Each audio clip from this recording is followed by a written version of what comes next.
আসসালামু আলাইকুম ভিউয়ার্স, কেমন আছেন সবাই? আশা করি সবাই অনেক অনেক ভালো আছেন। তো আলহামদুলিল্লাহ আমরাও ভালো আছি, আমার খামারের প্রাণীগুলাও আলহামদুলিল্লাহ ভালো আছে। তো ইদানিং কোকো কি করে জানেন?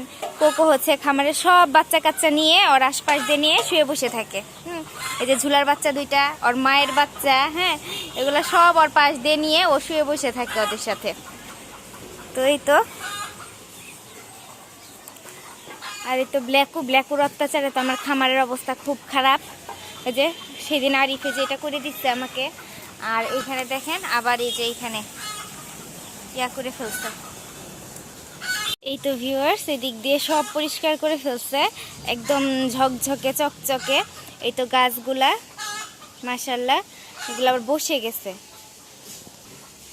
আর এইখানে হচ্ছে গিয়ে এই যে এইখানে আবার মাটি প্রস্তুত করতেছে, টবগুলাতে জানি কি কি গাছ লাগাবে। ও বলতেছে যে টবগুলাতে, যে টবগুলা খালি হয় সেগুলাতে আর কি গাছ লাগাবো। তো এই টপের মাটিগুলা নিয়ে আলাদা করে এই যে ওইখানে হচ্ছে গিয়ে মাটিগুলা প্রস্তুত করতেছে। আর এগুলা হচ্ছে ছাগলের পায়খানা। তারপরে হচ্ছে গিয়ে গতবার যে পরিষ্কার করে যে গাছগুলা একখানে জমায় রাখছিল সেইগুলা একবার এরকম মাটি হয়ে গেছে। হ্যাঁ, এগুলো একটা সার হয়েছে। তো এগুলা দিয়ে আর কি মাটি প্রস্তুত করবে। আর এই তো আঙ্গুর গাছের ইয়াটা কি বলে, জাংলাটা এত সুন্দর হয়েছে দেখতে পাচ্ছেন। আর আগে কিরকম একটা ঝুপড়ি আকার ছিল, এখন মাশাল্লাহ অনেক সুন্দর হয়েছে। আর যদি একটু বৃষ্টি টিষ্টি হয় ইনশাল্লাহ গাছগুলো আরও ভালো হবে। হ্যাঁ, আরও ভালো হইলে ভালো লাগবে। আর সামনে তো শীত, দেখা যাক পাতা পোতা ঝরে গেলে তো গাছ একদম মরা মরা লাগে, কেমন হয় ইনশাল্লাহ দেখা যাক। গাছ লাগানোর জন্য এখানে কিছু ইট গুঁড়া করে নিচ্ছে, সেই সাথে একদম গুঁড়া গুঁড়া ইটগুলো আমি রেখে দিব মুরগিকে খাওয়ানোর জন্য। এই তো ও হচ্ছে বিভিন্ন ধরনের সার কিনে নিয়ে আসছিল, তো সেই সারগুলো হচ্ছে গিয়ে এই মাটিগুলোর সাথে মিশিয়েছে, মানে এই বিভিন্ন এই সব কিছুর সাথে মিশিয়ে তো কিছু পরিমাণ আঙ্গুর গাছের গুঁড়াই দিয়ে দিচ্ছে। 4টা আঙ্গুর গাছ আছে, 4টার গুঁড়াই মাশাল্লাহ দিয়ে দিচ্ছে। এতে আশা করা যায় যে গাছের গ্রোথটা অনেকটা ভালো হবে, না হলে সামনে আরও কিছু ব্যবস্থা গ্রহণ করা হবে। এটা হচ্ছে মনটার হাত অনেকটা ভালো আলহামদুলিল্লাহ। এটাই ছিল মনটার আপডেট। ভালো আছেন? আজকে আমার ফুচাকে অ্যাডপশনে নিয়ে যাওয়ার কথা। আসলে আমার বাসায় অনেক বিড়াল হয়ে গেছে। হ্যাঁ, অলরেডি 4টা বিড়াল, আর ফুচাকে নিয়ে 5টা বিড়াল, ঠিক আছে। তো আবার হচ্ছে ফুচার মার হচ্ছে গিয়ে 4টা করে বাচ্চা হয়। গতবার তো 4টা হয়ে শুধু একটা টিক ছিল। তোর মা হয়তো বা আবারও প্রেগনেন্ট, তো দেখ আবার হয়তো বা বাচ্চা হবে। তো আসলে এত বাচ্চা আমি কিভাবে রাখবো, যার জন্য হচ্ছে গিয়ে আমি চেষ্টা করতেছিলাম ওকে কিভাবে অ্যাডপশনে দেওয়া যায়। তো আমার একটা বান্ধবীকে বলেছিলাম, তো বান্ধবীর বাসায় হচ্ছে গিয়ে মেয়ে বিড়াল আছে, তো ও চাচ্ছিল না ছেলে বিড়াল নিতে, যেহেতু ফুচা একটা ছেলে। তো ও বলতেছিল যে মেয়ে হলে নিতাম, ছেলে বিড়াল নিবে না। তো যাই হোক, কালকে রাতে পরে আমি ভাবলাম যে ফুচা আর একটু বড় হোক, পরে চেষ্টা করব। আর কালকে রাত্রে হুট করে সেই বান্ধবী আমাকে ফোন দিয়ে বলতেছে যে ওর মামাতো ভাইয়ের বউ একটা বিড়ালের বাচ্চা খুঁজতেছে, তো ফুচাকে চাচ্ছে দিব কিনা। তো পরে আসলে ভেবে দেখলাম যে আসলে এতগুলো বিড়াল তো আমার আসলে পালা সম্ভব না, তো দিয়ে দেই। কারণ এখন যেহেতু ওরা আগ্রহ করে চাচ্ছে, কারণ পরে আবার হচ্ছে আমার একটা ভালো ফ্যামিলি খুঁজতে অনেক সময় লেগে যাবে, আর হচ্ছে গিয়ে পাবোই কি না। কারণ এটা যেহেতু পরিচিতর মধ্যে আছে, বান্ধবীর মামাতো ভাইয়ের বউ, তারপরেও বান্ধবী আজকে 11টার দিকে আসার কথা। আসুক, আমি কথাবার্তা বলে দেখি কি হয়, তারা পালতে পারবে কিনা সঠিকভাবে, তাই না? তো যাবতীয় কথাবার্তা বলে আমি দিব। আর হচ্ছে গিয়ে যদি তারা কোনো সমস্যা ফেস করে তাহলে তারা কিন্তু আমাকে আমার ফুচা ফেরত দিতে পারে। হ্যাঁ, আমি সব কিছুই বলে দিব যে যদি কোনো ধরনের সমস্যা হয় ফুচাকে যেন ফেরত দিয়ে দেয়। আর ফুচাকে নিয়ে চলে যাবে হচ্ছে বরিশাল, তারা বরিশাল থাকে, ওখানে চাকরি বাকরি করে তার হাজব্যান্ড, যার জন্য আর কি বরিশাল নিয়ে যাবে। দুপুরে চলে যাওয়ার কথা।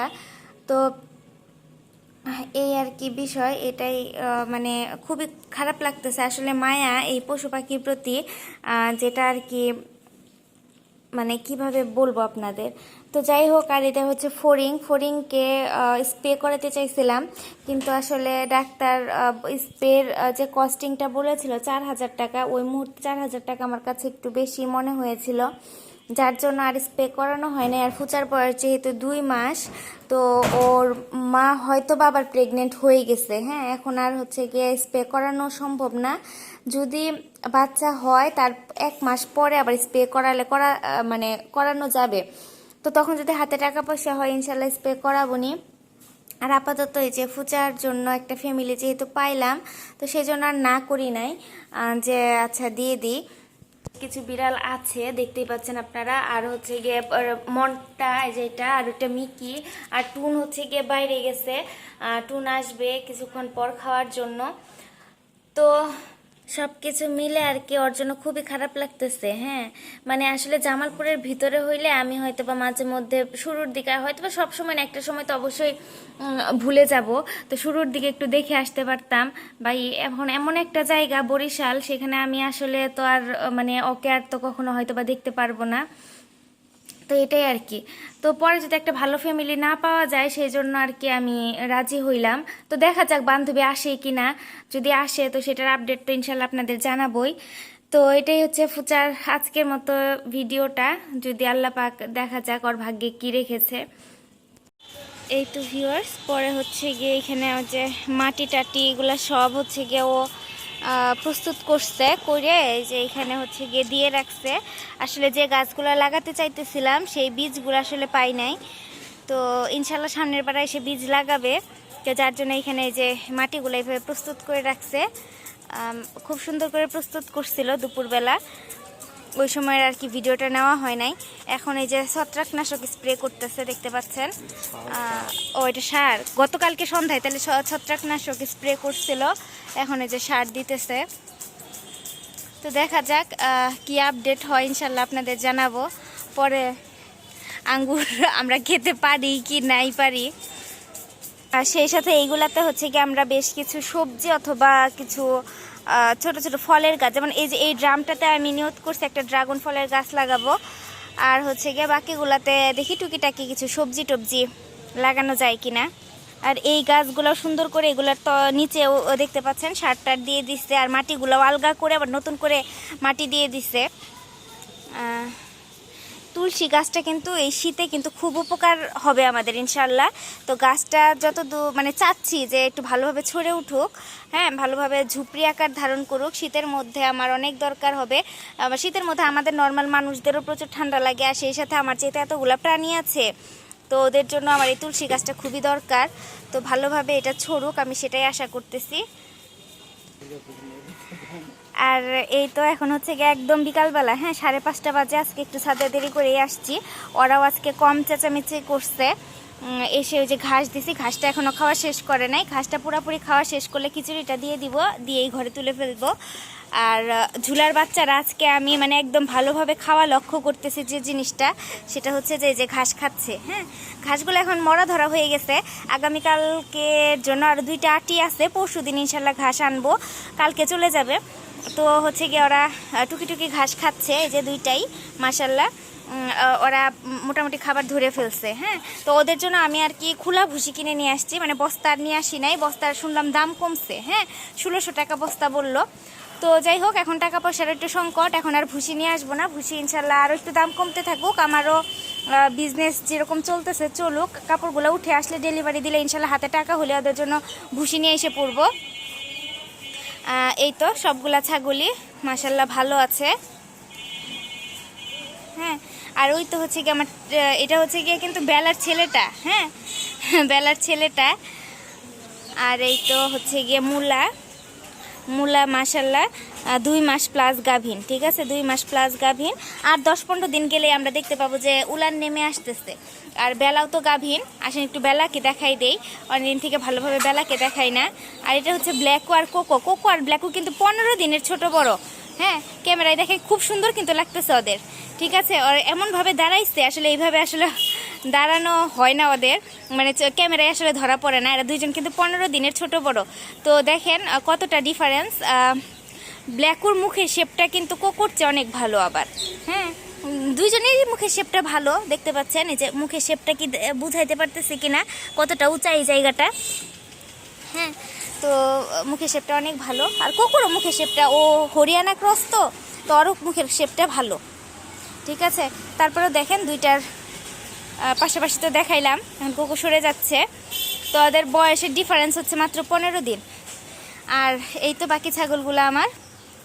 আর এই তো বেলারানী, ও হচ্ছে কি 2 মাসের এই সময়টা হলে ও অনেকটা মানে অস্থির থাকে। আসলে 3টা করে বাচ্চা হয়তো, আর এইবার যেহেতু ওই হরিয়ানা ক্রস পাঠাটাই দেখানো হয়েছে, তো বাচ্চাগুলোর সাইজ আশা করতেছি মোটামুটি একটু বড় সড়ো হবে। হ্যাঁ, তো ওই জন্য আমার ওকে হচ্ছে গিয়ে ভালো একটু যত্ন আর দিয়েও করতে হবে। তো জিঙ্ক ক্যালসিয়াম এগুলো ইনশাল্লাহ শুরু করে দিব। এতদিনও খাওয়াইলাম, ওই ঝুলার বাচ্চা হয়েছে যেহেতু ওকেও ক্যালসিয়াম জিঙ্ক এগুলো দেওয়া হয়েছে, ওর সাথে ওরা সবাই খেয়েছে। আমি আসলে অনেকে আমাকে জিজ্ঞেস করেন যে আপনি কি খাসি ছাগলদেরও কি সেম ওষুধগুলো দেন? আসলে আমি খিচুড়ির সাথে মেখে সবগুলো ওষুধ দিয়ে দিই। হ্যাঁ, মানে একটা নির্দিষ্ট পরিমাণ ধরে আমি দিয়ে দিই যে আমার এতগুলো ছাগল, এভারেজ এত কেজি ওজন, এত ml করে হলে কি পরিমাণ দিতে হবে, তো সেই হিসেবে একটা এভারেজ ওজন করে দিয়ে দেই।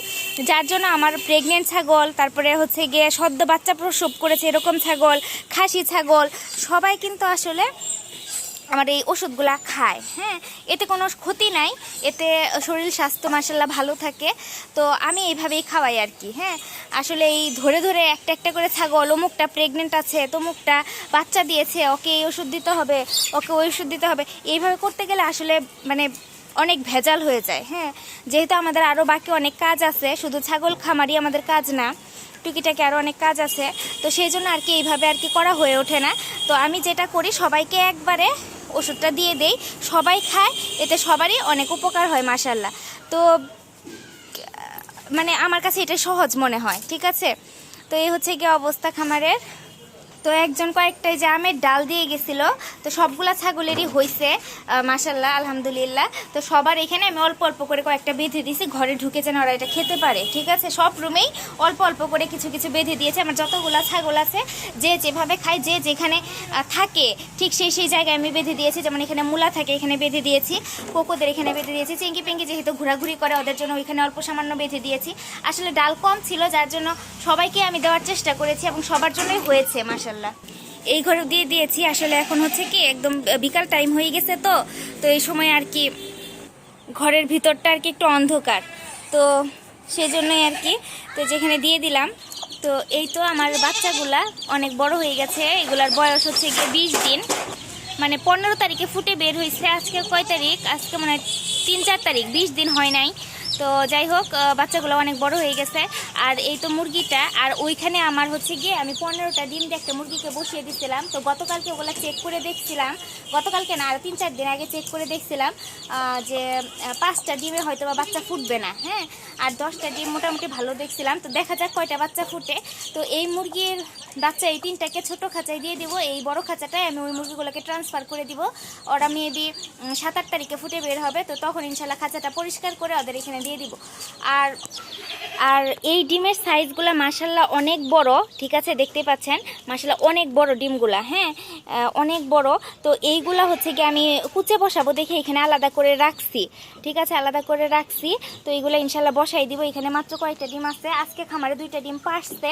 তো আর 2-3 দিন যাক, ওই মুরগিটা কুচে থেকে নামুক, আরেকটা মুরগি আমি বসাই দিব। এই বড় ডিমগুলো আমি আলাদা করে রাখছি, সেই জন্য আরও বেশ কিছু ডিম আমি তুলে নিয়ে গেছি। মানে একটা মুরগি প্রথমবার যেটা ডিম দিচ্ছে তার ডিমগুলো উঠাই নিয়ে গেছি খাবো দেখে। আরেকটা ডিম ওরা নিজেরাই ফাটাই ফেলছে, মানে অনেকগুলো, এই সবগুলো ডিম একসাথে ছিল ওই খামারে। তো ওরা হয়তো বা ধাপাধাপি করে একটা ডিম ফাটাই ফেলছে, ওটাও নিয়ে চলে গেছি। তো এই ডিমগুলো আমি বাছাই করে রাখছি।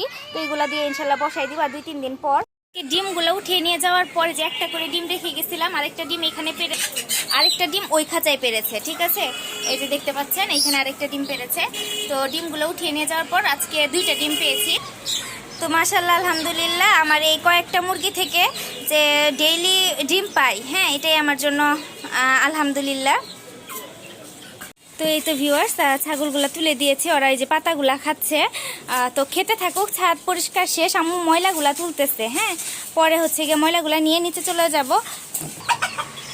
তো আমাকে এক ভাইয়া বলতেছেন যে অনেক দিন থেকে হচ্ছে গিয়ে যে মুরগি এরকম উল্টাপাল্টা করে পালন করতেছি, তো কেন খাঁচা বানাচ্ছি না। তো হ্যাঁ ভাইয়া, খুব ভালো একটা পরামর্শ যে দেশি মুরগির জন্য খাঁচা পদ্ধতি। হ্যাঁ, এটা কিন্তু আসলেই ভালো পরামর্শ, আর এটা করা উচিত সবার। যারা দেশি মুরগি পালন করেন তারা অবশ্যই খাঁচা পদ্ধতিতে পালন করবেন। আমিও করব ইনশাল্লাহ, কিন্তু এখন হচ্ছে গিয়ে আমার একটু আর্থিক সমস্যা। হ্যাঁ, অনেকদিন থেকে আর্থিক সমস্যা, এটা আপনারা বুঝতেই আছেন যে আমার সম্পূর্ণ কিনা খাবারের উপর ডিপেন্ড করতে হয়, ছাগলের খামার থেকে শুরু করে মুরগির এইখানে। তো সেই জন্য আর কি এখন একটু আসলে টাকা পয়সার টান, আর বিজনেসের জন্য হচ্ছে গিয়ে টাকা অনেক ইনভেস্ট করতে হচ্ছে বিজনেসে। তো টুকিটাকি যে টাকা পয়সা আছে সেগুলো আর কি বিজনেসে ইনভেস্ট করতেছি। তো ইনশাল্লাহ 2-3 মাসের মধ্যে আমার ড্রেসগুলো উঠে আসবে, সেগুলো ডেলিভারি দিলে ইনশাল্লাহ হাতে কিছু টাকা পয়সা হলেই আমি একটা খাঁচা বানাবো। হ্যাঁ, ঘরোয়াভাবে কম খরচে বানাবো। এবারই বানাতে চেয়েছিলাম যে 2-2.5 হাজার টাকা খরচ করে একটা বানাতে চেয়েছিলাম, কিন্তু এরই মাঝখানে আমার বেশ কিছু অর্ডার পড়ে গেছে। তো ভাবলাম যে এখন আর কি আমার খাঁচা তেমন একটা জরুরি না, মুরগি যেহেতু কম, আর ওইখানে বড় খাঁচাটার মধ্যেই আমি হচ্ছে গিয়ে যে মুরগিগুলো বাচ্চা ফুটাবো সেগুলো আর কি দিয়ে দিব এখন। হ্যাঁ, বড় একটা খাঁচা আছে, এখন চলতেছে আলহামদুলিল্লাহ। আমার এত বড় একটা ঘর আছে, এটাই আমার জন্য অনেক এখন। তো ধীরে ধীরে আমি আস্তে আস্তে সবই করব, আপনাদের তো সব দেখাবই।